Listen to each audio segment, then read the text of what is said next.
Welcome back. અમદાવાદના ઘુમામાં fire બ્રિગેડના કર્મચારીને current લાગવાથી મૃત્યુ થયું. ડેપ્યુટી મ્યુનિસિપલ કમિશનરે મૃતકના પરિવારને નોકરી આપવાની માંગ સ્વીકારી. મૃતકના પરિવારને ઓર્ડર મળ્યા બાદ પરિવારજનો મૃતદેહ સ્વીકારશે એ માંગ સ્વીકારતા ફાયર બ્રિગેડના કર્મચારીઓએ હડતાળ સમેટી પક્ષીને બચાવતા સમયે હાઈટેન્શન લાઇનને અડી જતા મૃત્યુ થયું હતું.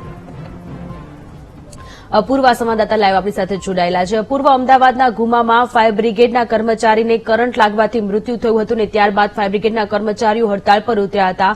હવે આખરે ડેપ્યુટી મ્યુનિસિપલ કમિશનરે પરિવારની માંગ સ્વીકારી લીધી છે નોકરી આપવાની બાબતને લઈને. વધુ વિગતો.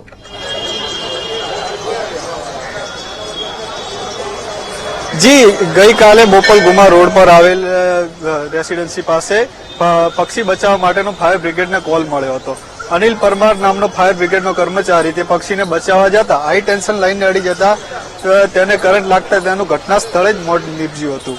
તે મોત નીપજવાના કારણે એએમસીના નોકર મંડળ તેમજ પરિવારે તેમની પત્નીને નોકરી આપવા માટેની માંગ કરી હતી, પરંતુ ગઈકાલે માંગ ન સ્વીકારાતા તે લોકોએ મૃતદેહ સ્વીકારવાનો ઇનકાર કર્યો હતો. આજે નોકર મંડળે કમિશનર સાથેની ચર્ચા બાદ કમિશનરે તેમની પત્નીને નોકરી આપવાની માંગ સ્વીકારી છે અને પરિવારજનો મૃતક અનિલ પરમારનો મૃતદેહ સ્વીકારવા માટે પણ સ્વીકાર કર્યો છે. આપણી સાથે નોકર મંડળના પ્રમુખ દેવકરણભાઈ જોડાયા છે. જી દેવકરણભાઈ, શું માંગ હતી અને શું સ્વીકાર કરવામાં આવ્યો? કાલે જે ફાયર બ્રિગેડમાં ઘટના ઘટી અને અમારો કર્મચારી જે શોર્ટ થવાથી ઓફ થઈ ગયો એની અમારી માગણી હતી કે પરિવારમાંથી કોઈ એક જણાને એના વાઇફને નોકરી આપે એવી અમારી માગણી હતી અને એ સળંગ બોલી દઉં એ માગણી અત્યારે કોર્પોરેશન તરફથી સ્વીકારવામાં આવેલ છે અને હું ચૂંટાયેલી પાક અને વહીવટી અધિકારીઓનો એ બાબતે ખૂબ નોકર મંડળ અને એના પરિવાર વતી હું ખૂબ આભાર માનું છું અને મેં આપેલી નોકર મંડળની ફાયર બ્રિગેડની હડતાલ એ હાલ મોકૂફ રાખી અને બંધ કરી દેવામાં આવેલ છે. શું માંગ હતી ને કેટલો સ્વીકાર કરવામાં આવ્યો? વારસદારની નોકરી સિવાય કોઈ વધારાની માંગ અમે મૂકી નથી અને વારસદારની ના કે એના વાઇફને નોકરી આપવાની માંગ એ લોકોએ સ્વીકારેલ છે.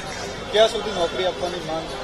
હવે અત્યારે હાલ એવું જાણવા મળ્યું છે કે ઓર્ડર આજે જ આપે છે, પણ એમની વિધિ થયા પછી ફરજ ઉપર હાજર કરવાની કાર્યવાહી કરશું.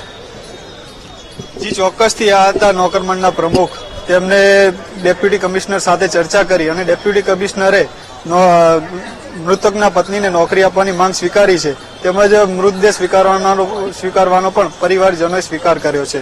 તેમજ નોકર મંડળ દ્વારા લેવામાં આવેલ ફાયર બ્રિગેડની કર્મચારીઓની હડતાળ પણ સમેટવામાં આવી છે. જી સોનલ. જી અપૂર્વ, આભાર તમામ વિગતો માટે.